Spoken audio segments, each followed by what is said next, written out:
제가 오늘 할 이야기는 제가 작년에 대한민국의 노래라는 책에 나온 내용들 중에 일부 여러분들이 나눠드린 자료 관계 이야기 조금 하고요. 또 뭐 총선도 지났기 때문에 선거 이야기도 좀 하면 좋겠다는 이야기가 있으셔서 제가 며칠 전에 발표한 짧은 글도 제청했습니다. 그래서 지금 우리가 사는 이 시대를 어떻게 볼 것인가 이런 것에 대해서 같이 생각을 나누는 시간이 되었으면 좋겠습니다.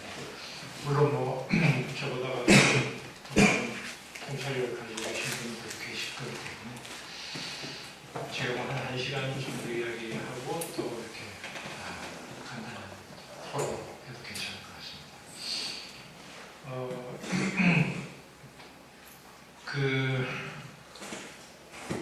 선거 이야기 거꾸로 조금 이제 다시 이야기를 하면 이번 총선에서 많은 분석이 나왔지만 그 예상보다도 제1야당에서 많은 표선을 차지했고요. 예상했던 것보다는 그 다음에 이제 호남에서 국민의당이 거의 석권을 했습니다. 그래서 박근혜 정부가 이제 큰 타격을 있지 않았나 생각이 되고 앞으로 이제 남은 기간 동안 사실상 탄핵에 준하는 정도의 강력한 국민들의 저항이 온 것 같습니다. 여러 가지로 해서 할 수 있지만 우리 사회에서 이제 크게 보면 이제 보수파들에서 합리적 보수하고 좀 수구 보수 두 그룹이 있다고 본다면 수구 보수는 뭐 냉전 보수라고 불러도 좋을 것 같고 합리적 보수는 시장 보수라고 불러도 좋을 텐데 박근혜 정부는 너무 수구 보수 쪽으로 많이 기울어져 같은 거 우리가 나름이 목격을 하지 않습니까? 국정원이 너무 정치에 모든 부분에 개입을 했고 또 이런 심지어 시위동원에까지 뒤에서 지원을 하고 간첩 조작이라든지 선거 개입이라든지 이런 행태를 보이는 것에 대한 부분을 또 실제로 경제 제일주를 내세웠지만 지금 경제 상황은 너무 참담한 상황이고 거기에 대한 불만들이 겹쳐서 아마 서울에서 수도권에서는 대거의 합리적 보수가 이탈을 한 것 같습니다. 이탈을 해서 강남 지역에서도 야당 후보가 당선이 되는 일이 발생했죠. 그런 현상이 있었습니다. 그래서 전체적으로 보면은 이제 뭐 역사라고 하는 것이 이렇게 지구적으로 움직이긴 한다고 생각하는데 이제 그러기에는 우리 사회가 지금 너무 많이 망가져 있다는 생각이 듭니다. 지난 10년, 8년 이명박 정부 이후에 피부로 느끼시겠지만 저는 거의 뭐 우리가 상상할 수 있는 최악의 상태가 아닌가 생각이 돼요. 어쩌면 폭동이 일어나지 않는 게 이상할 정도라고도 저는 생각이 됩니다. 왜냐하면 지금 20, 30대 청년들이나 그 영세 자영업자들이나 비정규직 사람들의 생활 조건이라는 건 이루 말할 수 없이 참담한 상태에 있고 특히 청년들의 이 주거 문제는 굉장히 심각하죠. 제가 지금 여기 오면서도 운전해서 이렇게 라디오 들어봤는데 작년에만 서울에서 13만 명이 빠져나갔다고 하는데 그 이유는 서울에서 이 집값 높은 전세값하고 월세 부담 때문에 서울 빠져나가는데 이런 사회적인 그 주거 문제에 하여서 청년들이 3포, 5포, 7포 세대 나오는 건 너무나 당연한 것인데 사람도 이게 동물과 마찬가지로 직장이 없고 잠잘 곳이 없으면 결혼하지 않는 건 너무 당연하고 애 안 낳는 건 너무 당연합니다. 동물도 자기가 둥지가 있어야 새끼를 치는 법인데 인간이 자기가 미래가 불투명하고 직장이 없는데 어떻게 결혼을 하겠습니까? 이게 그럼 이 일이 앞으로 우리 사회에서 10년 후, 20년 후에 어떤 일이 닥칠까요? 그 서울대 사회학과의 장덕진 교수가 얼마 전에 인터뷰에 하는 부양률이라고 했는데 청년 몇 명이 노인 한 명을 부양하는가를 따지는 게 부양률인데 7, 8년이 지난다면 지금 어떤 정책도 먹히지 않는다. 걷잡을 수 없는 상태로 간다. 그러니까 우리에게 남은 시간은 7, 8년밖에 없다. 이런 얘기까지도 하고 있습니다. 그러니까 노령화 속도가 지금 세계에서 제일 빠르고 이런 상태에서 노인 빈곤율이 지금 OECD 국가의 한 5배가 증가하고 있어서 실제로 노인 자살률이 제일 높은 나라이기도 하죠. OECD 국가 중에서 한국의 자살률은 이미 세계 1위가 된 지가 지금 10년째입니다. 하루에 약 40명씩 죽고 있어요. 그 노인 자살과 청소년 자살률이 특히 높은 나라인데 이런 상태로 지금 우리가 한 10년을 지금 이게 무슨 꼭 정권 탓맛은 아닙니다. 물론 노무현 정부 때부터 계속 진행되고 온 현상이긴 한데 지금 정부에서 국가 부채가 770조 원. 네. 이 빚을 누가 갚을 것이고, 그 다음에 개인 부채가 지금 1,200조 원 정도이고 이 상태에 지금 우리 사회가 놓여 있습니다. 심각한 상태인데, 어쨌든 이런 걸 생각하면서 우리 사회를 다시 되돌아보고 지금 현상에 왜 이런 게 어디서 왔는가라고 하는 걸 한번 같이 생각해 볼까는데요. 제가 여러분들에게 나누던 자료를 가지고 이렇게 문제 이야기를 하면 45쪽에 있습니다만 오늘의 한국을 세 가지로 저는 이제 한번 특징적으로 했습니다. 물질주의하고 노예성과 한국의 지배층 세 가지인데 한국 사회는 그 물질, 즉 만mon이 우상이 된 사회인데요. 이건 꼭 한국만의 현상은 아닙니다. 전 세계 모든 자본주의 국가가 그렇지만 그 중에서도 특히나 한국이 더 심하다. 사람들을 평가할 때 아파트 평수로 평가를 하는 나라이죠. 어디에 사는지, 몇 평에 사는지, 자가인지, 전세인지 그걸 가지고 사람 평가하는 이렇게 보다 보니까 사람들과의 사회관계 질이 굉장히 낮아서 이 물질에서 충족이 안 되면 행복감이 굉장히 낮아지게 되고 그래서 행복지수도 굉장히 낮은 나라에 속하죠.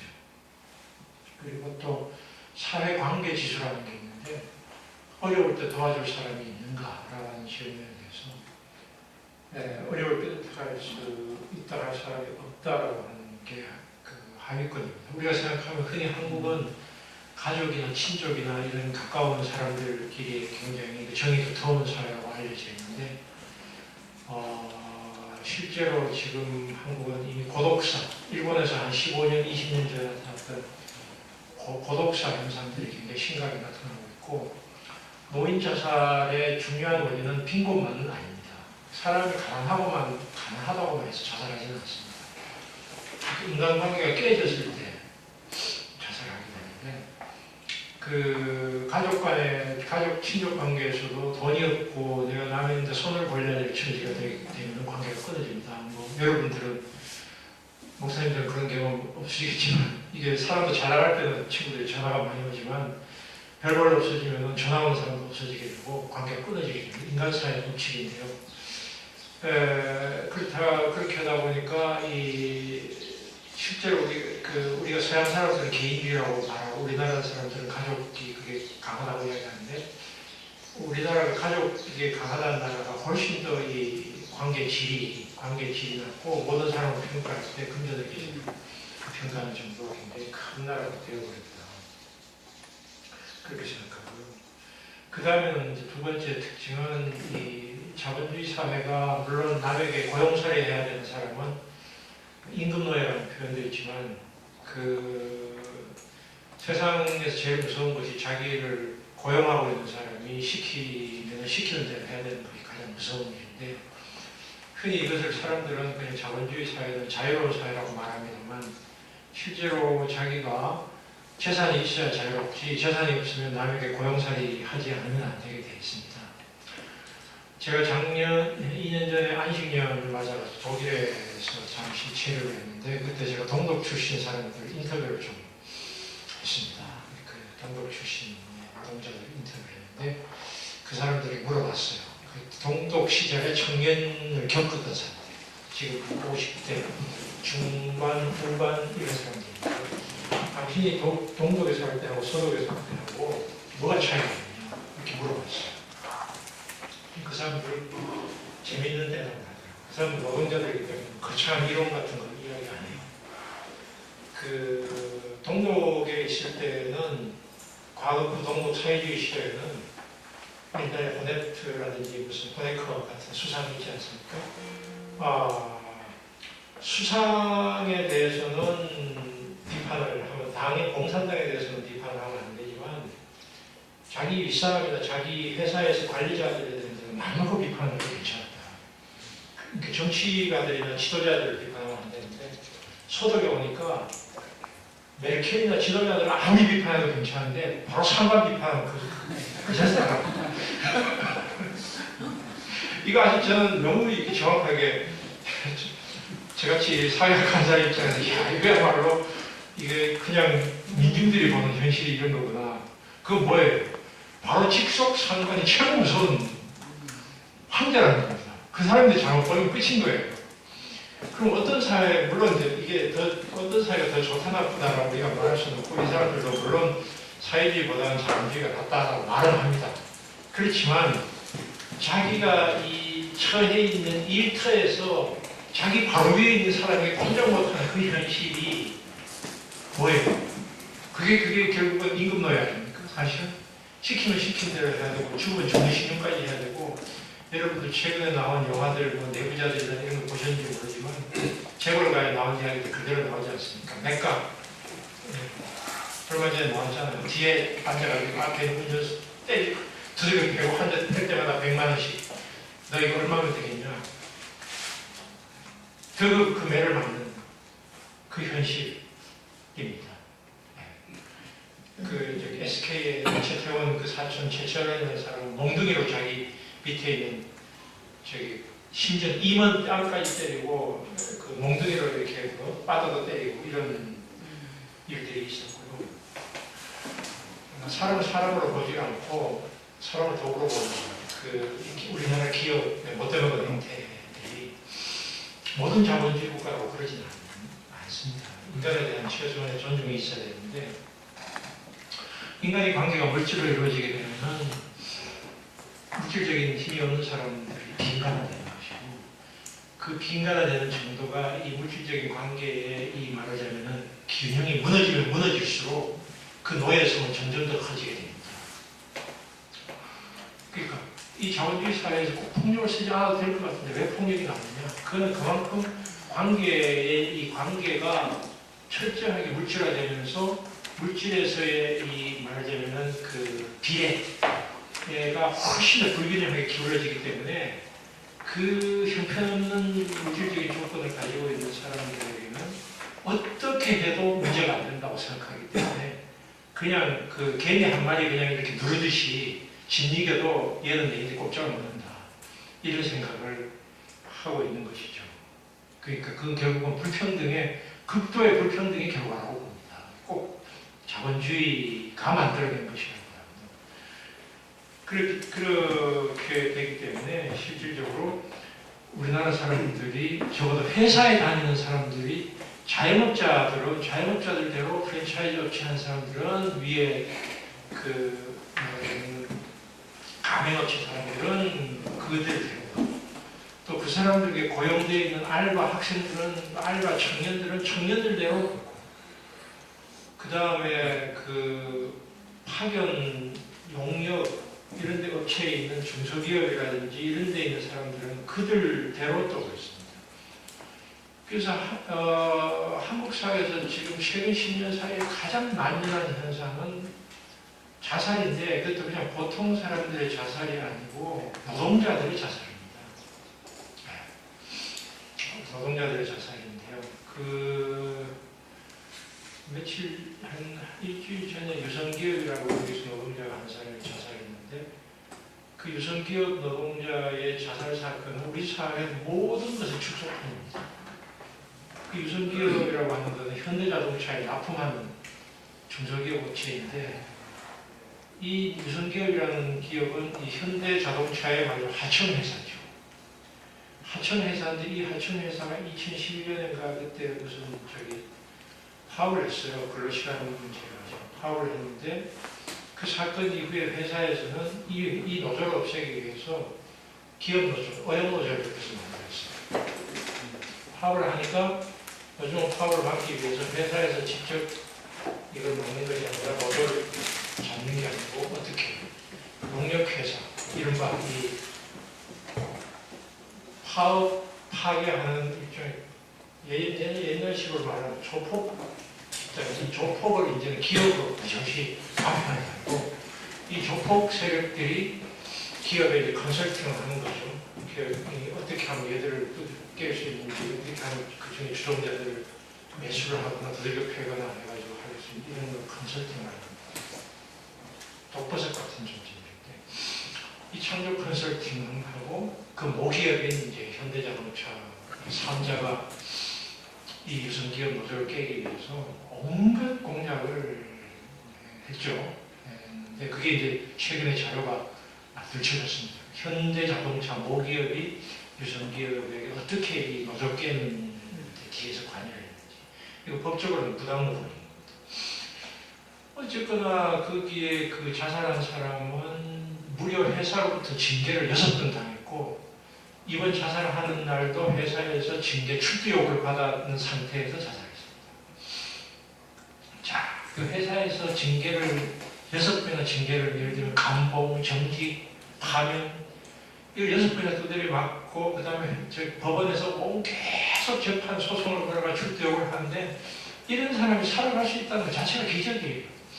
근데 이 경우는 물론 아주 특수한 경우라고 우리가 볼 수 있지만 실제로 자 대기업, 그 다음에 하청기업, 그 다음에 용역폭력회사, 법원, 검찰, 언론 이 막강한 세력들이 노조를 하고 노조 활동을 했다는 이유로 사람을 이렇게 몰아가는 상황에서 어떻게 사람이 버텨낼 수가 있을까 이런 생각을 하게 되고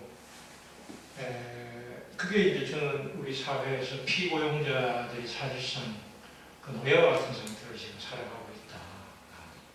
이렇게 두 번째. 세 번째는 결국은 우리 사회를 다스리고 있는 사람들의 도덕성이나 품위 문제, 지배계급의 문제. 저는 이 원인을 이제 제가 이야기 이제 우리 현실을 거슬러 가고 있어요. 이 원인이 어디서 오는가에 대한 게 이제 결국 추적인데. 우리 사회를 다스리고 있는 사람들에게서 이제 문제가 처음에 생긴 것이고 그렇지만 그 사람들만의 문제는 아닙니다. 그러니까 그렇게 왜냐하면 물론 위에서부터 아래로 간다고 위에 사람들이 그러면 밑에 있는 사람들은 다 그걸 따라하게 되죠. 그렇게 되고 그렇지만 책임이 그러면 우리 국민들이 다 똑같아 이렇게 말하는 것은 저 같은 사회과학하는 사람 입장에서 보면 정확하지 않습니다. 분명히 더 큰 책임이 있고 덜 큰 책임이 있는데 모두가 문제다라고 말하는 것은 그거는 정직하지 못하는 저는 태도라고 봅니다. 왜냐하면 엄청나게 힘을 많이 가진 사람하고 적게 가진 사람이 있는데 문제가 발생할 때 둘 다 책임이다라고 말하는 것은 문제가 있죠. 흔히 이런 경우는 힘이 센 사람이 직접 어떤 것을 우리가 여러분들 그런 송사에 걸리신 일이 있는지 모르지만요. 재판이나 이런 데 걸리면 결국은 돈 많은 변호사나 힘 있는 변호사를 살 수 있는 사람들이 이기잖아요. 조그만 교통사고 같은 경우도. 그런데 큰 사고는 더 말할 것도 없죠. 그래서 직접 물론 변호사나 이런 걸 사서 혹은 정치적으로 로비를 해서 혹은 언론에 힘을 미쳐가지고 여론을 유리하게 유도해서도 물론 힘 있는 사람들이 자기들이 원하는 대로 어떤 정책이나 어떤 걸 하는 것도 되지만 어떤 경우는 그렇게 하지 않음으로써 해야 되는데 하지 않음으로써 결국은 사태를 더 어렵게 만드는 경우도 있습니다. 이걸 법적으로는 부작위라고 하는데 그 강자가 예를 들면 어떤 걸 막을 수 있는데 안 막게 되면은 결국은 약자가 예를 들면 죽게 내버려둘 경우에는 강자의 책임이 있는 겁니다. 그러니까 조치를 취할 수 있는데 안 취했다면 그것도 부작위의 책임이 있는 거예요. 법적으로도 그렇고 사실적으로도 그렇습니다. 예를 들면 광주 5.18 같은 경우에 한국 사람들이 미국의 책임을 묻는 이유는 미국이 직접 거기에 미군이 거기에 투입돼서 미국의 책임을 묻는 게 아닙니다. 당시 미군은 한국군의 출동을 막을 수 있었다는 겁니다. 안 막았다는 거예요. 지금 막을 수 있는데 안 막았다는 거예요. 왜 안 막았나? 이런 이게 이제 부작위의 책임인데 세월호 문제 같은 경우도 그런 겁니다. 세월호 문제 같은 경우 해경이 구조를 못했는지 안 했는지 우리 잘 모릅니다. 근데 민간 구조 거기에서 있는 어민들이 가가지고 몇십 년 그냥 그 자리에서 할 때 해경이 뒤에서 구경하고 서 있었단 말이에요. 왜 그랬을까? 이게 이제 우리 국민들이 가지고 있는 국가에 대한 질문이에요. 그럼 결국은 힘 있는 사람들이 결국은 우리 국민들이나 우리 사회에 대해서 정말 책임을 가진 집단인가에 대해서 우리가 다시 묻게 되는 거예요. 책임을 가진 집단인가. 그게 뭐 영어로는 responsible하고 accountability하고 responsibility를 구별해서 봅니다만 책임이라고 하는 건 어쨌든 어린아이나 노인들에게는 누가 이 사람들을 충분하게 자기들이 스스로를 생계를 책임질 수 없는 사람들에게는 부양을 해줘야 될 책임이 있는 겁니다. 사회적으로. 그런 것처럼 장애인도 마찬가지고 그런 것처럼 국민들은 힘이 없는데 국민들이 어떤 위험에 처했다면 그 위험에 처했는데 더 많은 책임을 가진 사람들은 힘이 있는 사람들인 거예요. 권력을 동원할 수 있는 사람, 돈이 있는 사람들이 책임을 가지고 있는데 그럼 그 사람들에게 우리가 권력을 부여해 준 이유는 그 책임을 지라고 권력을 부여해 준 것인데 그 권력을 차적 목적으로 사용할 경우는 지옥이 되는 것입니다. 그런데 이제 한국에서 항상 그랬던 것은 아니지만 그 권력을 가진 사람들이 자기 권력에서 통해서 얻은 지식과 정보를 사적 목적으로 활용을 하게 되는 일들이 우리 사회에서 너무 많다는 것입니다. 이제 대표적인 예가 이제 그 판사나 검사나 혹은 정부의 경제부처의 고위 관료로 있던 사람들이 옷을 벗은 다음에 로펌 같은 데로 가는 것이 그 대표적인 예입니다. 뭐 지금 총리를 하는 황교안 씨나 이런 사람들 보면은 1년에 몇십억씩을 법니다. 예를 들면 뭐 심지어는 몇 달에 몇 억씩 버는 경우도 있어요. 그럼 그 돈이 어디서 왔겠어요? 그 돈은 로펌에서 자기들은 받은 거라고 하지만 그 로펌의 돈은 어디서 옵니까? 기업에서 옵니다. 기업은 왜 줍니까?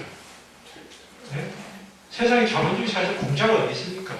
단 1원도 공짜가 없는 게 자본주의 사회입니다. 자기가 뭐 거저주는 게 없습니다. 그런데 그 사람들에게 수십억씩의 그 수입료를 줄 때는 그 이상의 10배 정도의 이득을 줬다는 겁니다. 그 10배 정도의 이득을 어떻게 줍니까? 이 사람들이. 그 줄 수 있는 그 사람들의 능력은 어디서 오는 거예요? 고시 공부를 했다고 법률적 지식, 그 다음에 경제관료로 있다고 해서 경제 지식 가지고 몇십억을 줄 수 있습니까? 결국은 뭐예요? 공직자로 있으면서 알고 있었던 정보입니다. 공직자로서 자기가 얻은 정보이고 또 공직자로서 가지고 있는 네트워크를 가지고 방피만을 해주는 겁니다. 세금을 500억 때릴 걸 50억 때리게 만들어주면 회사는 450억 버는 거 아닙니까? 그렇잖아요. 로비로 막아준다고요. 그리고 삼성에서의 내부 비리가 있는 걸 이건희를 수사하던 검사가 갑자기 옷을 벗고 변호사가 돼가지고 삼성의 변호인으로 갑니다. 이거 엽기적인 일이죠. 정말 엽기적인 일인데 우리가 흔히 정관예우라고 말하는 이 엽기적인 일인데 그렇게 되면 이 사람이 검사로 있으면서 정보를 다 가지고 있잖아요. 그럼 삼성에 가서 당신들 이렇게 하면 이렇게 할 수 있어. 이렇게 이야기하는 거예요. 그러면 삼성 입장에서는 이 사람이 한 달에 100억을 줘도 안 아까울 수도 있는 거예요. 1년에 수십조 원을 버는 회사가 100억이 뭐가 아깝습니까? 자, 이게 한국에서의 공직부패라고 하는 것은 정말 이 구한말에 버금갈 정도로 지금 극도의 상황이 나쁜 상황에 있는 거예요. 그러니까 조금 말하자면 기업도 물론 부도덕하는 것이 있지만 기업의 입장을 약간 옹호한다면 기업은 자기들이 돈 되는 것은 뭐든지 하는 집단이고 이윤을 얻기 위해서는 뭐라도 하는데 이 기업이 그렇게 하지 않도록 막아주는 장치가 일종의 공공기관의 역할이고 공공기관에서 그 사람들에게 부여했던 권력이고 또 그 사람에게 직업의 안정성을 보장해 주는 것이고 노후 연금까지 보장해 주는 이유는 당신들이 공적 목적을 위해서 일하라고 하는 것인데 그 공공기관에 있었던 모든 정보를 가지고 와가지고 사기업에다가 그대로 보좌받다 준다면 이런 나라가 지탱이 될 수 없는 것이죠. 그게 저는 우리 사회의 최근 한 10년, 20년 사이에 일어난 일이고, 그 일어난 일을 그 사람들이 물론 문제가 있지만 그 사람들이 하는 행동을 끊임없이 정당화해주는 사람들이 있습니다. 바로 이제 지식인들이죠. 뭐예요? 경제 활성화, 기업 경쟁,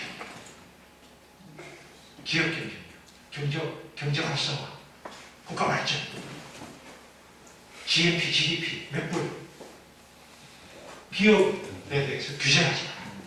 기업이 활동을 하도록 해버렸다. 이른바 신자유주의 논리입니다. 그 신자유주의 논리를 전파하는 사람들이 있죠.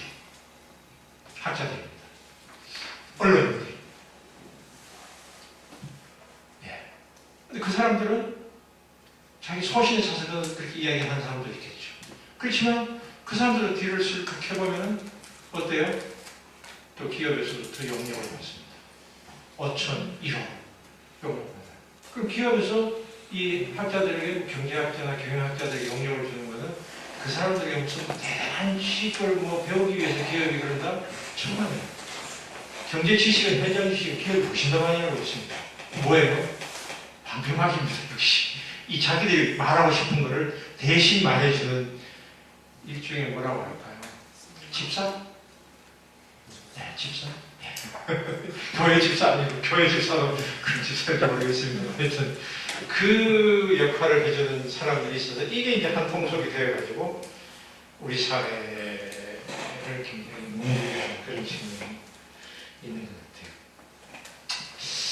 그래서 저는 이제 이런 일종의 타락한 자본주의인데, 타락한 자본주의가 한국만의 현상은 아닙니다. 그렇지만 이 타락한 자본주의를 가져오게 한 것은 크게 보면 IMF 이후에 이렇게 신자유주의, 기업 경쟁력이 최고고, 규제로 완화해야 되고, 노조 활동을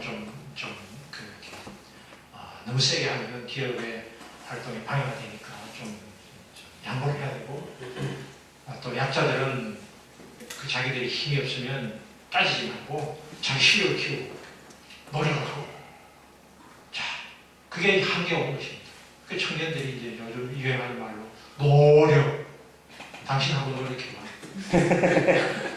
노력 한번 해봐, 됩니다. 자, 이 길까지 왔어요. 이제 더 이상 진짜 더 이상 이제 바닥에 내려갈 수 없을 정도로 우리 사회가 온 것 같아요. 이렇게 된 원인이 이제 가까이는 저는 이제 97년 이후에 신자유주의와 혹은 제가 제식으로 표현하는 기업국가, 국가 운영을 마치 CEO가 한 것이 하고, CEO 모델이 마치 조직의 최고의 모델이 되어가지고, 이제는 여러분들 잘 아시겠지만 목사님도 CEO 목사가 돼야 되잖아요. 그 다음에 이제 학교에 무슨 총장도 CEO 총장이 돼서 돈 많이 끌어와야 되잖아요. 거기다가 그 기간에 이제 CEO 마음까지 등장해서 엄마도 이제 돈 못 벌어 퇴출당하는 이제 CEO 마음까지 이 지경까지 왔습니다. 부자 아빠, 강한 아빠. 우리 사회가 그 CEO가 모든 사회 모델이 되어버리는 그런 사회가 왔어. 모든 조직은 그냥 기업 조직이나 경영 조직처럼 되어버렸고, 비즈니스 스타일, 비즈니스 모델, 비즈니스 천국이죠. 전 세계 자본주의 국가에서 미국 자본주의의 복사판 한국의 모습입니다. 그러니까 약간 예담인데, 제가 아는 목사님이 옛날에 한 80년대 같이 이렇게 활동했던 목사님, 미국에서 목회를 하는데, 그러더라고요.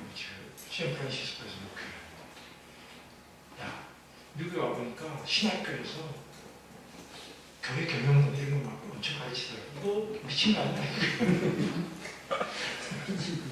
아니, 교회 경영이 필요하겠지. 그렇지만 이 사람은 자기는 도대체 이게 신학교에서 교회 경영론을 가지고 이렇게 가르치는 게 너무 정말 많이 듣는다, 이런 이야기를 하더라고요. 모르겠어요, 저는. 하여튼.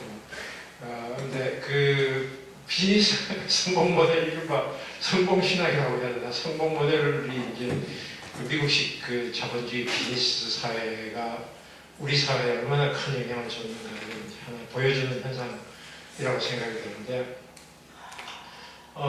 그렇지만 저는 이제 이뭐 IMF나 이런 거보다 더 훨씬 뿌리가 깊은 게 있다고 저는 보고 있고, 그래서 제가 이제 그 뒤에 쭉 첨부한 글이나 제가 쓴 책에도 얘기했습니다만, 상당히 역사적인 연원이 있고, 그 역사적인 연원은 우리 스스로의 우리 힘으로 근대화를 하지 못한 데서부터 큰 원인이 있다. 저는 그렇게 봅니다. 그러니까 근대 100년의 역사 속에 우리가 하나 있다. 우리 스스로 우리의 힘으로 근대화를 했으면은 일종의 문화적 주체성이라고 할까요? 혹은 정신적 주체성이라고 할까? 혹은 자기 자신의 내면성에 대한 성찰이라는 게 있는데, 자기 자신의 내면성에 대한 성찰이 없으면 사람이 어떻게 되냐면은 밖에서 오는 대로 쫓아가게 되는. 그러니까 강자의 모델이 최고의 모델로 쫓아가게 되는 그런 정신적 노예 상태로 가게 된다.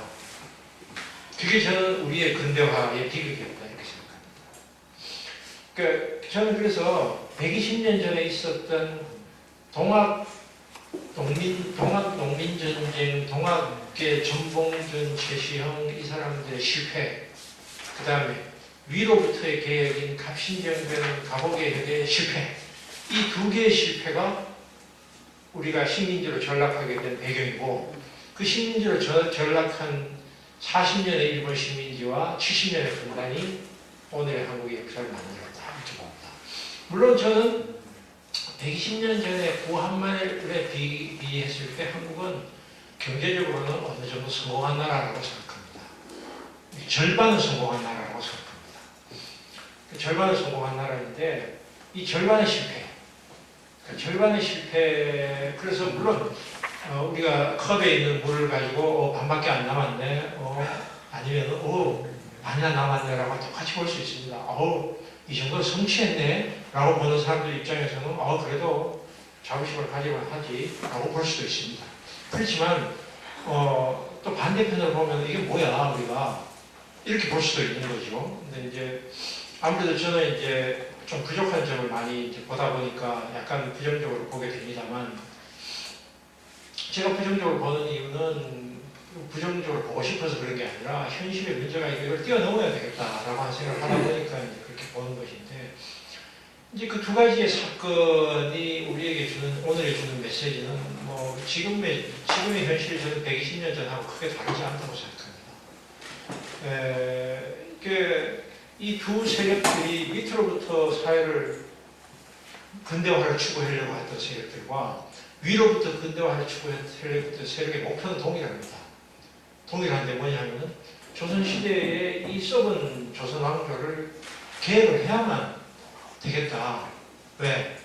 관리들의 이 착취가 너무 심하고 백성들이 일할 의욕이 없죠. 당연히 농사를 지어서 소출이 나오면 위에서 다 뺏어갔는데 누가 열심히 농사를 짓겠습니까? 지금 중소기업이나 하청업체나 이 사람들이 도대체 열심히 일해가지고 기술개발하면은 대기업에서 다 빼갑니다. 여러분들 주변에서 중소기업 운영하시는 분 아시는 분 계실지 모르지만 기술개발하면은 대기업에서 다 빼가고요. 기술만 빼가는 게 아닙니다. 사람도 빼갑니다. 네. 사실 중소기업이 살 수가 없습니다. 자생력을 기를 수가 없게 돼 있어요. 이 대기업 구조가 있어. 그러면 마찬가지로 120년 전에 농민들이 열심히 일해서 소출이 나오면은 자기가 그걸 가지고 뭔가 더 이렇게 경영을 좀 하고 싶어도 이 관리들이 와가지고 당시에 이사벨라 비숍이라는 여사가 조선에 와서 여행에 쓴 기록 보신 분 계시겠지만 흡혈귀라고 표현했어요. 당시 관리들 흡혈귀다. 그래서 비숍이 조선 사람들이 무기력하고 너무 이게 사람들이 얼굴에 눈동자에 힘도 없고 눈이 풀려있다. 도대체 기억이 없다. 근데 조선 사람들이 원래 그런 사람들입니까? 아니다. 왜? 연해주에 가 있는 지금 블라디보스토크 같은 연해주에 가 있는 조선 사람들하고 한반도에 있는 사람들하고 비교를 해보니까 너무나 다르다는 거예요. 왜? 연해주에 가 있는 조선 사람들은 눈이 반짝반짝한다는 거예요. 눈이 반짝반짝하고 엄청 열심히 일한다는 거예요. 왜? 흡혈귀가 없으니까. 여기 있는 사람들은 그 흡혈귀들 때문에 더 열심히 일해봐야 아무래도 속이 없기 때문에 그래서 이 이사벨라 비숍 여사가 그런 이야기를 한 거예요. 이 흡혈귀들만 제거하면 조선은 이거 정말 굉장히 엄청난 영향을 가지고 있는 사람들이야. 이 사람들이 정치를 바꿔야 된다. 정치가 요즘식으로 말하면 이 정치를 안 바꾸면은 이게 희망이 없다. 이런 이야기를 한 거예요. 그러니까 그걸 바꾸려고 농민들이 들고 일어나잖아요. 그러니까 이 밀란을 일으킨 거잖아요. 자, 그렇지만 이 농민들 이게 농민들이 일어나지만 어때요? 이 저기 무능한 고종 조선 왕조는 자기 스스로 진압할 힘이 없으니까 청나라를 불렀잖아요. 자, 고종 왕조가 국민의 편인가요? 청나라 편인가요? 자기가 위기에 처하면은 외국 세력을 끌어들여도 농민들을 진압을 하려고 했는데 청나라를 불러들이니까 일본이 가만히 있겠어요? 왜 청나라가 와? 일본이 같이 들어온 거죠. 그게 우리가 알고 있는 청일전쟁. 청일전쟁은 청나라하고 일본이 그냥 벌인 전쟁이 아니라 동학 농민군 진압전쟁이에요. 자, 그렇게 해서 농민들이 처절한 피해를 겪었고 싹 다 죽었죠. 그러니까 이게 이제 무지몽매한 농민들이 이게 안 되겠다 해가지고 위로부터 이제 그 서양 물을 먹은 지식인들, 이 사람들이 위로부터 계획을 하려고 했던 게 독립신문이나 가부개혁인데 서재필이 이제 갑신전쟁 때 죽을까 하다가 미국으로 도망갔다가 다시 돌아와가지고 요즘식으로 말하면 시민운동이죠. 한국 최초의 시민운동이라고 볼 수 있습니다. 한국 최초의 시민운동인데 당시 사진들을 보면은 제가 사진 다 가지고 있는데 뭐 이게 번거로울 것 같아서 나중에 관광실에서 보시면 되지만 지금 덕수궁 앞에서 당시 서울 인구 약 20만입니다. 20만 인구에 약 3만 명이 덕수궁 앞에서 모입니다. 덕수궁 앞에서 모이는데 엄청난 집회죠. 지금 뭐 세월호 뭐 광화문 집회는 저희가 해요. 3만 명이 덕수궁 앞에서 모이는데 그 당시에 독립신문을 보면 어떤 내용이냐면 과천에 사는 어떤 그 농부가 지금 과천은 차로 한 30분이니까 안 그러지만 옛날에 과천은 40km에서 걸어 발전에 걸리는 거리인데 과천에서 지금 사당동 넘어오는 그 남태령을 넘어서 서울로 옵니다. 오는데 이 그 과천에서 그냥 오는 게 아니에요. 지게에다가 나무를 치고 옵니다. 지게에다가 그 나무를 찌고 와서 이 나무를 팔아가지고 이 판돈 가지고 내가 여기에 도네이션 합니다. 그런 식으로 막 후원금을 통장에 넣는 게 아니고 지게 찌고 와서 그 나무 팔아가지고 나도 여기 보태고 싶다. 그 백성들의 마음이 어제 절절했으면 그 나무 지고 서울까지 이 40km를 하루 걸려서 나무 지고 왔겠어요. 엄청난 그 열망이죠. 이 세상을 도대체 이놈 세상에 이렇게 못 살겠다는 거예요. 이거 안 뒤집으면 내가 죽겠다는 거죠. 그 여러 같은 농민들이 이날 사람들이 3만 명이 덕수궁에 모여가지고 이거 개화 신분 철폐해라. 서양 문물을 받아들이자. 이거 하는 거예요. 동학 농민분들이 요구했던 건 그거 아닙니까? 신분 철폐해라. 나라를 제대로 지키자. 백성을 편하게 하자. 남녀 차별 없애라. 젊은 청산가부들 다시 시집 보내 결혼하게 해라.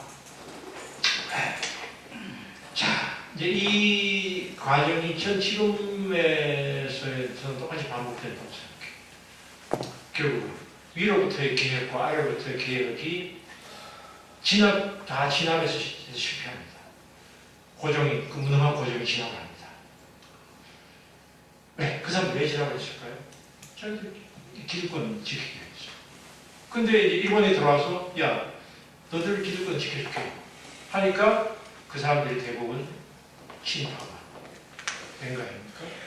그 기득권이라는 게 뭐예요? 너들 재산 보장해주고 너들 자기 죽고 월급 줄게. 그래가지고 그 관리들이 다 일본에 무슨 뭐 백자까지는 안 됐죠. 뭐 무슨 후자기, 남자기 이런 그 귀족 신분 자기를 갖고 천수를 부리고 근데 저는 이제 아까 근대 얘기를 되돌아가서 오늘의 이 근대를 만들어낸 것은 물론 여기에서 이제 동학 농민군들의 좌절, 개화파의 좌절, 그래서 이 말하자면 나라에 대해서 정이 떨어진 거예요, 백성들이.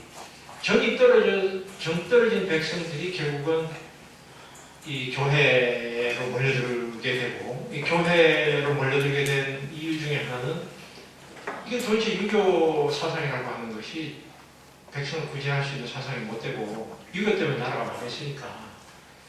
이게 이제 이 서양에 말하자면 이 개신교가 우리에게 혼뉴스 아닙니까? 예. 예, 교회 가면은 여성에 대한 차별도 없고, 양가상녀의 차별도 없고, 그게 이제 하나의 새로운 세상을 찾은 거죠. 그게 이제 오늘 기독교의 팽창, 그 원인이 되는 것이고, 또 안타깝게도 이 조선 왕조의 정이 떨어진 백성들이 일본 식민지 체제에 대해서 환영은 하지 않았지만 그냥 받아들입니다. 자, 나라가 망할 때는 외국의 침략에 의해서 망하는 것이 아니라 언제나 백성들이 적의 편에서 돌아서서 등에 칼을 꽂아서 망합니다. 임진왜란 때 서울의 경복궁이 불탄 것은 일본이 불태운 게 아니라 서울에 살고 있는 노비들이 불태운 겁니다. 왜요? 자기 노비 장국을 다 없애니까. 일본군하고 조선군이 막 전투를 하는데 농사짓던 농민들이 전투하는 거 보고 야 싸우자 제가 나간 게 아닙니다. 구경하고 있어요. 왜요? 이긴 목이 편.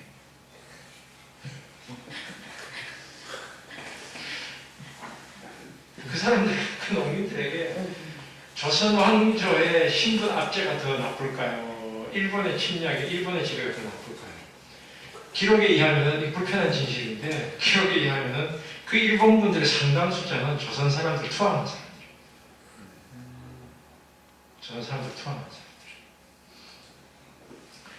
일본군이 조선에 침략을 들어와서 진압을 하러 들어왔을 때, 의병을 진압하러 왔을 때, 물론 아까 이야기했던 전봉준뿐만 아니라 그 의병장들의 상당수는 일본군하고 전투하다가 죽은 게 아니에요.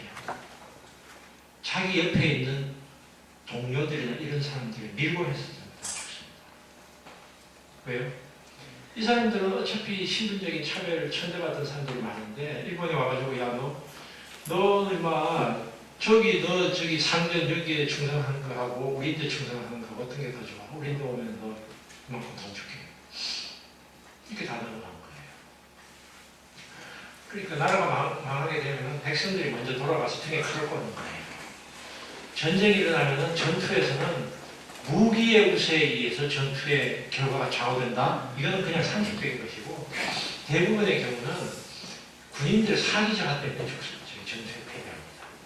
1975년에 베트남 전쟁에서 미국이 베트남에서 그 압도적인 무기의 우세에도 불구하고 패배한 것은 미국이 물러난 것은 무기의 열세가 문제가 아니었고 베트남에 가 있던 미군들이 마약 중독, 알코올 중독, 우울증, 자살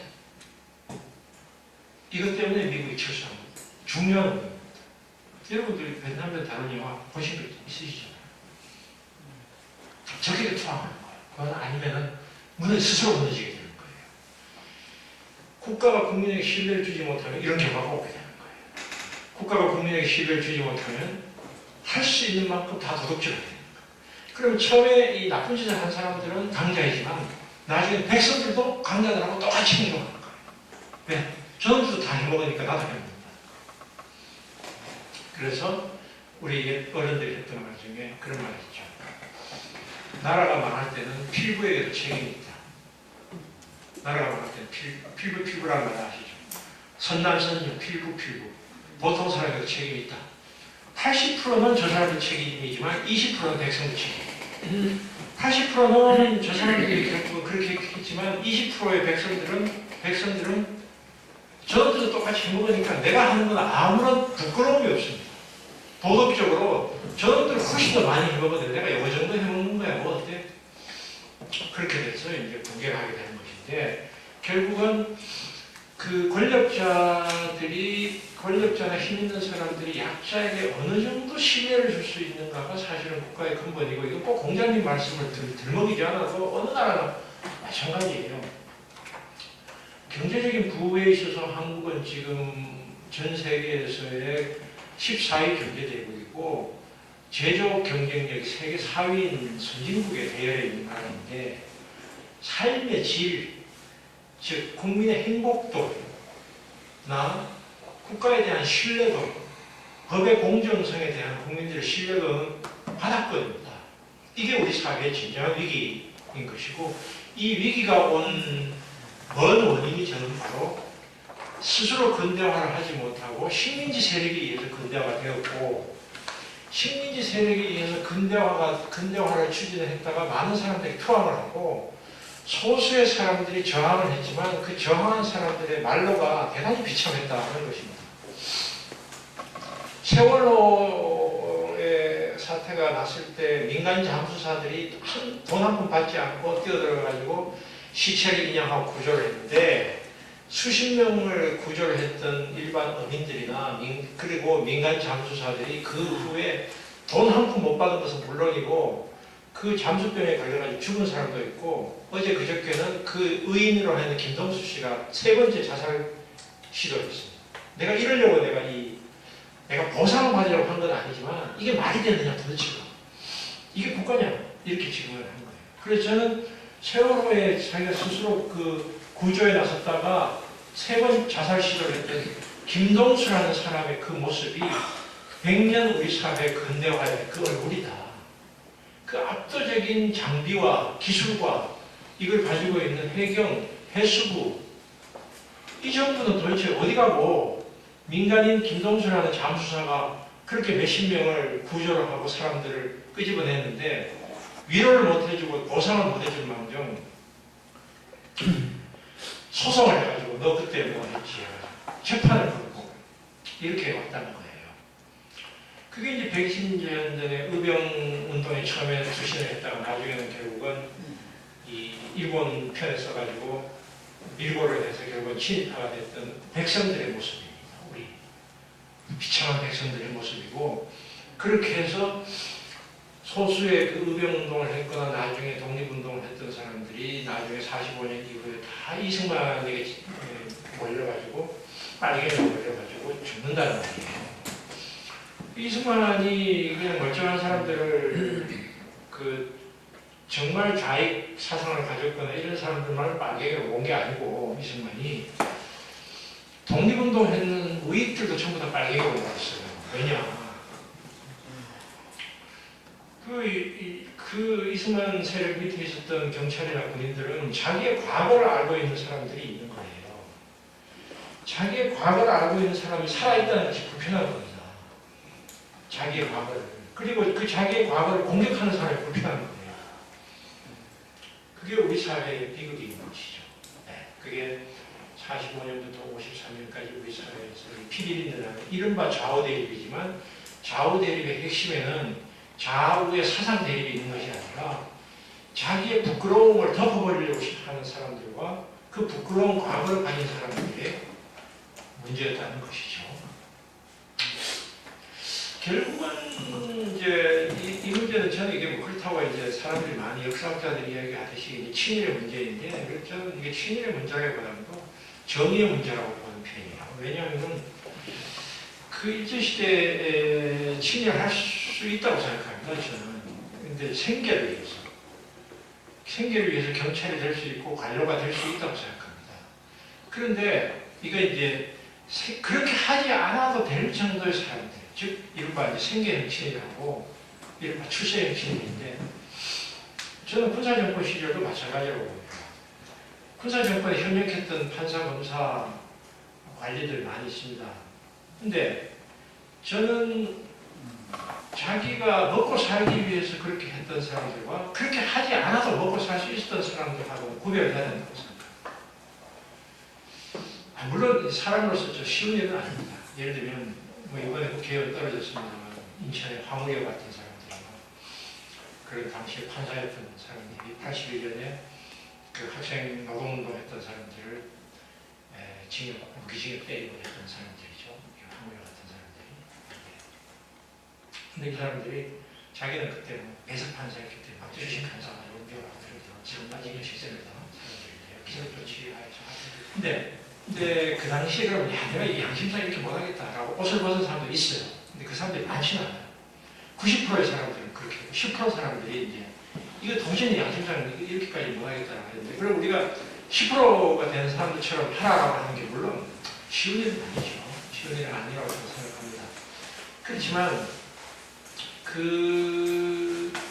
자기가 그렇게 하지 않아도 변호사 개혁을 해서도 충분히 잘 먹고 살 수 있는 사람들인데 오바를 하는 사람들이 있는 거예요. 예를 들면 2년 정도 때리는 거를 3년 때리고 3년 정도 때리는 거를 5년 때리고 5년 정도 때릴 것을 무기징역 때리는 사람들이 있는 거예요.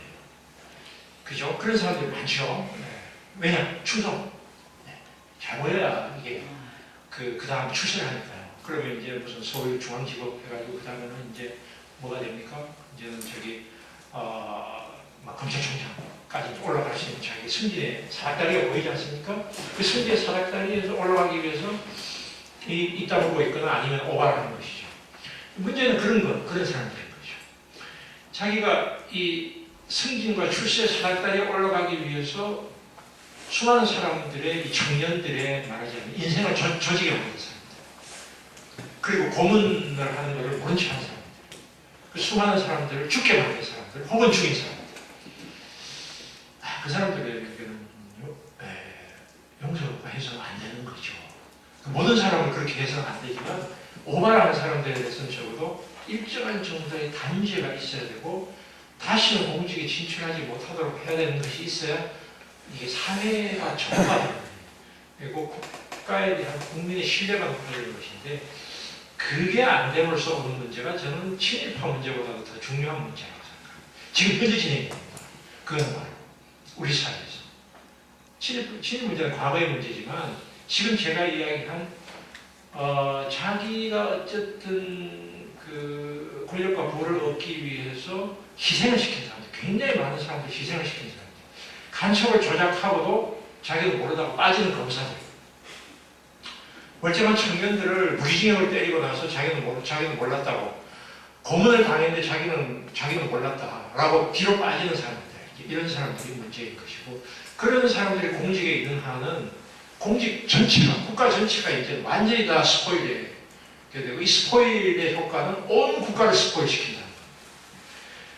한 평범한 사람의 도둑질은 그 도둑 당한 사람의 한 사람에게 피해를 주지만 권력자의 도둑질은 온 국가를 다 오염시킨다는 게 문제가 있는 거죠. 그렇기 때문에 강자나 힘 있는 사람들에게 더 엄격한 도덕성이 잣대가 요구되고, 그렇기 때문에 그 사람들의 문제는 더 엄격한 처벌이 이루어져야 되는 것이 이제 문제인데, 그것이 이제 민주화가 되면서 우리 사회에서 일정한 정도의 과거 청산, 저도 거기에 관여한 사람이지만 광주 5.18을 비롯해서 그런 어느 정도의 단죄가 이루어졌지만 실질적으로 전두환 비롯한 그런 상당히 많은 사람들이 단죄는 그냥 천수를 흘리고 있고, 천수를 흘릴 정도를 떠나서 호의호식을 하고 있다는 것이 문제이고, 그게 오늘날 우리 사회의 도덕적 타락이라고 할까요? 그것을 가져오게 되는 저는 그 이유라고 봅니다. 그래서 한국에서 저는 그 종북 좌빨 논쟁이라고 하는 것은, 이것은 그 사회주의에 대한 두려움, 북한에 대한 두려움보다 실제로는 국내에 있는 반대파에 대한 두려움이 저는 더 크다고 생각합니다. 예를 들면 2012년 대통령 선거에서 당시에 원세훈 국정원장이 문재인이 당선되면 빨갱이 천지대, 정확한 표현은 틀릴 수도 있습니다. 이런 말을 했습니다. 원세훈 국정원장 이야기입니다. 그래서 국정원의 대선에 개입했습니다. 그러면 원세훈이 정말 문재인 씨를 자기라고 생각했을까요? 저는 그렇게 보지 않습니다. 그 사람이 아무리 자기가 사상이 굉장히 우익적 사상을 가지고 있는 사람이라고 하더라도, 문재인 씨는, 그 사람들은 문재인을 빨갱이라고 부르는 상당수의 사람들은 군대도 안 갔던 사람들이에요. 탈세범들이에요. 상당수죠. 그 사람들에게 문제는 어떤 존재였을까요? 두려운 존재인 거예요. 왜 두려울까요? 자기의 과거가 깨끗하지 않으면 않을수록 깨끗한 사람이 두려운 겁니다. 그게 두려운 겁니다. 그러니까 자기의 과거나 자기가 범법의 이력이 있으면 세상을 속여도 자기는 못 속입니다. 여기 여러분 혹시 그런 경우 없죠? 세상은 다 속여도 아주 작은 범죄까지는 아니지만 교통신호 위반 그러면 세상에서 이제 안 걸렸는데 됐네. 세상을 속여도 자기 자신은 내가 그때 위반했지. 이건 못 속입니다. 그러면 세상을 속여도 자기 자신을 못 속이는 사람은 어떻게 되나요? 끊임없는 자기 콤플렉스가 있는 거예요. 그 콤플렉스예요. 그 콤플렉스가 있는 사람들은 사람들에게 관용적이 되기도 어려워요. 관용적. 이건 제 이야기는 이거는 사서삼경 중용에 나오는 이야기입니다. 사람이 관용적이 되려면 편안해야 됩니다. 편안하려면 자기가 저지른 잘못이 없어요. 안 이후에 관이 됩니다. 편안해야만 관대해집니다. 그러면 편안해야만 관대해진다는 말은 자기가 특별한 잘못이 없을 때 상대방에 대해서 이견을 용납을 합니다. 네가 다른 생각이 있으면 이야기해봐. 다른 애 내가 해. 그럼 당신 주장이 틀린 게 맞는지를 설득해봐. 나 좀 설득시켜봐. 아니면 일반 사람을 좀 설득시켜봐. 떠들어봐. 자기가 편안하지 않은 사람은 자기가 생각이 다른 사람들을 원수치고 왜요? 생각이 다른 사람이 자기의 약점을 알고 있거나 자기의 죄과를 알고 있거나 자기의 부정과 비리를 알고 있는 사람은 진실을 이야기하는 사람이 두려운 거예요. 이게 성경 말씀에 많이 나오는 이야기예요. 특히 구약성경에 언제 다 나오는 이야기예요. 그러니까 그 사람들이 두려운 거예요. 그 두려운 사람들을 가지고 빨갱이로 처치합니다. 그래서 저는 한국 사회가 바로잡아지려면은 바로 저는 그 점 때문에 우리 사회에서의 그 통일 문제나 평화 문제가 중요하다고 보는 이유가 평화의 문제가 중요하다고 하는 이유는 평화가 돼야만이 우리 사회에서의 관용의 수준이 높아지게 되고 이견이 용납이 되고 그 다음에 이 말하자면 반공 이데올로기나 냉전 이데올로기를 이용한 식의 정적의 공격이 사라지게 되고 본격적으로 정책 논쟁이 시작될 수 있다. 정책 논쟁. 법인세를 올릴 거냐 말 거냐. 복지를 올리는 게 맞냐 그러냐. 우리 사회는 그걸 가지고 치열한 논쟁을 해야 될 사회예요. 전국 좌파를 가지고 논쟁을 해야 될 사회가 아니에요. 이미 옛날에 지났어요. 지금은 바로 이제 정세가 좋으냐, 보편적 복지가 이거냐, 저거냐, 이거 가지고 논쟁을 해야 돼. 거기서 사람들에게 설득을 하고, 거기서 설득해서 좀 더 사람들을 많이 설득한 집단이 권력을 잡고, 권력을 잡은 사람들을 승복을 하고, 이견을 제시하고, 그렇게 해야 될 시기에 10년의 세월을 거의 허송세월을 했다, 우리가. 쓸데없는 논쟁이고, 쓸데없는 논쟁을 가지고 허송세월을 한 것이 너무나 안타깝고, 우리가 이 저출산 고령화 문제가 시기가 지금 째깍거리고 있는데 10년 세월 허송세월 한 이 소모적인 것은 조선시대 양반들이 무슨 노론 소론 이거 하고 논쟁하고 비슷한 거예요. 명분 논쟁. 실질 논쟁이 아니고 그 명분 논쟁을 종식시켜야만 우리 사회에서 실질 논쟁으로 갈 수 있는데 그 실질 논쟁을 정치권이 주도를 해야 되고 지식인들이 주도를 해야 되는데 이 정치권이 그걸 주도하기에 너무나 많은 소모적인 일들이 지난 10년 동안 일어났다. 저는 그렇게 보고 있어요. 그러다 보니까 우리 사회에서 정말 미래지향적인 정책 논쟁이 실종이 되고 여전히 구시대적인 이데올로기 논쟁을 지금 보고 있다. 이렇게 보고 있어요. 그래서 저는 이제 김대중 노무현 정부를 물론 지지하지만 저는 김대중 노무현 시절에도 전 노무현 정부에 대해서 계속 비판했던 사람입니다. 그러니까 노무현 대통령이 구시대 막내라고 자기가 스스로 이야기했는데 구시대 막내 좋습니다. 자기가 이제 묵은 과제 청산하고 새 시대로 가야 되는데 새 시대로 가기보다는 거꾸로 갔다는 게 우리의 비극이고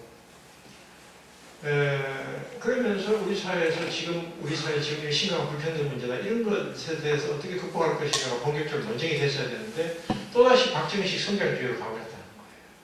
이 박정희식 성장주의로 가버리게 되니까 또다시 이제 이 비즈니스 플랜들이와 성장 지상주의를 하니까 지금 70년대식 경제 정책이 안 먹히는 시대에 지구화 시대에 서비스 노동자들이 지금 전체 노동자들 70%를 차지하는 시대에 이게 고용 창출이 서비스는 제조업처럼 안 되게 되는 구조예요. 이런 상태에서 기업에 대해서 아무리 감세 조치를 하더라도 기업이 투자를 안 하는 겁니다. 더더구나 지구화된 시대에. 이런 식의 헛발질의 정책이 10년이 유지됐다는 것이 우리 사회를 멍들게 했다. 저는 생각하고 그러기 위해서 우리 사회가 바로잡혀지기 위해서는 뭐니 해도 우리가 좋건 싫건 정치가 바로잡혀야만 된다. 이건 뭐 정치가 바로잡혀서 정치가 사회를 주도해서 리드를 해야 되는데 정치가 사회 꽁무니가 되게 되고 플라톤이 이야기했듯이 정치에 무관심한 대가는 자기보다 못난 놈이 자기를 지배하는 거라고 이야기했는데 자기보다 더 수준이 낮은 사람들이나 사회적으로 오히려 지탄을 받은 사람이 권력자가 되는 비극이 발생하게 돼요. 일본이 그렇습니다. 일본이 지금 그런 나라인데 그래서 이런 것을 극복하기 위해서 우리가 어쨌든 정치가 바로 잡혀야 되고 정치가 바로 잡히기 위해서 정치가를 잘 선출해야 되지만 정치가를 잘 선출한다는 것은 그 50%의 진실밖에 없습니다. 왜냐하면 우리가 볼 수 있는 메뉴판에서 올라오지 못한 50%의 사람이 있다면 아무리 잘 선출한들 함석헌 선생님이 이야기했듯이 덜 나쁜 놈밖에 뽑을 수 없어요. 덜 나쁜 놈만 뽑아서는 그건 비극이죠. 최선의 사람을 뽑아야 되는데 최선의 사람을 뽑으려면 메뉴판을 바꿔야 되는 겁니다. 기존에 있는 메뉴판 외에 밖에 있는 메뉴판 밖에서 훨씬 더 리더십이 있고 더 훌륭한 50%의 사람들은 메뉴판에 올라가지 못하는 거예요. 왜냐면 이 사람들이 50%의 사람들이 메뉴판에 올라갈 수 있도록 제도가 바뀌어야 되고 그 사람들이 올라갈 수 있도록 바꾸려면 이거 또다시 이제 다른 칙밖에 도는 논리인데 시민들이 스스로 정치의 주체가 되야 되는 문제가 있는 것입니다. 시민들이 주체가 되려면 선거 때만 투표하는 주체가 아니고 선거 전에 이미 시민들이 스스로 공천권을 행사하고 스스로 대표를 뽑을 수 있어야 되고 조금 더 한 걸음 더 나가면 시민들이 그 사람들에게 정치 자금을 대줄 수 있어야 합니다. 네. 그래야만 그 사람들이 기업이나 건설업자들에게 의존하지 않고 자기 정치 활동을 할 수 있습니다. 미국의 샌더스가 돌풍을 일으키는 샌더스 돌풍의 힘은 힐러리하고 다른 점은 힐러리는 월스트리트에서 상당한 정치력을 받았지만 샌더스는 개미들 돈 가지고 지금 저까지 올라간 거예요. 개미들. 우리가 낸 한 푼, 두 푼, 만원, 2만원, 10만원 가지고 버티는 거예요. 그 많은 2만원, 10만원 낸 개미들이 바로 미국 사회의 힘인 거예요. 물론 샌더스가 후보가 될 가능성이 높지 않아요. 미국 사회에서 이 막강한 이 금권 정치가 하루아침에 다 바뀔 겁니다. 그렇지만 샌더스가 저 정도까지 올라갔다는 것은 그 기적에 가까운 거예요. 그 기적은 누가 만들었냐? 개미들이 만든 거예요. 결국은 이 자본주의 사회에서의 정치를 바꾸기 위해서는 풀뿌리 대중들이 움직이지 않으면 정치가 안 바뀌고 풀뿌리 대중들이 평소에 자기들이 결국은 좋은 사람을 저쪽에 보낼 수 있도록 지방자치제부터 시작해서 이런 노력들이 평소에 일상적으로 이루어지지 않으면 좋은 정치가 이루어질 수 없고 좋은 사람이 국회의원 대통령이 될 수 없고 이제 이렇게 되면 우리 사회가 조금 더 좋은 방향으로 갈 수 있다고 생각합니다. 그래서 저는 뭐 우리 사회에 대해서 그다지 비관적으로 보지는 않습니다. 그러니까 제가 아까 말씀드렸듯이 50%는 성취했다고 해요. 나머지 50% 어떻게 할 것인가가 이제 우리 자라나는 우리의 자녀들에게 좀 더 좋은 나라를 물려주기 위해서 우리는 무엇을 해야 될 것인가. 그것이 이제 지금의 기성세대, 여기 계신 목사님들도 다 대부분은 40대 이상입니다. 40대 이상인 사람들은 이 사회에 대해서 책임이 있다고 생각합니다. 어떤 형태로든지 책임이 있다고 생각합니다. 그러기 위해서는 젊은이들이 길을 펴고 살 수 있는 세상을 만들어야 되는데 그러기 위해서는 우리 스스로 어떤 일을 해야 될 것인가 자기 몸 묵시죠. 그런 걸 생각하고 있습니다. 그래서 저는 21세기에는 저는 일하는 사람이 대접받는 사회, 사회적인 약자가 인간 대접받는 사회, 그런 세상을 만들고 인구의 반이 여성인데 인구의 경제활동 인구의 70%가 노동자입니다. 그럼 인구의 반의 여성과 인구의 70%인 노동자나 이 일하는 사람들이 대접받지 않는 세상이 좋은 세상이 될 수 있겠는가? 불가능하죠. 그렇습니다. 다산 정약용 선생이 했던 이야기인데요. 야, 이 좁은 나라에서 다산 정약용 선생은 당시에는 여성차별 문제의식이 없었으니까 반성차별 70%가 양반 30%밖에 70%다 빼버리고 그리고 양반들 중에서도 사색단계, 노론들의 권력을 잡고 다 빼버리고 뭐가 나오냐? 그 사람들 중에서 그 사람들 가지고 무슨 대응이냐? 조선이 안 망한 게 안 망했다고 비심성이죠. 모든 사람이 잠재력을 발휘할 수 있는 나라 그런 나라가 좀 돼야 될 것 같다. 그런 생각을 저는 하면서 제가 지금 좀 두서없이 이렇게 이야기했습니다. 제 이야기 그 정도로 마무리하겠습니다.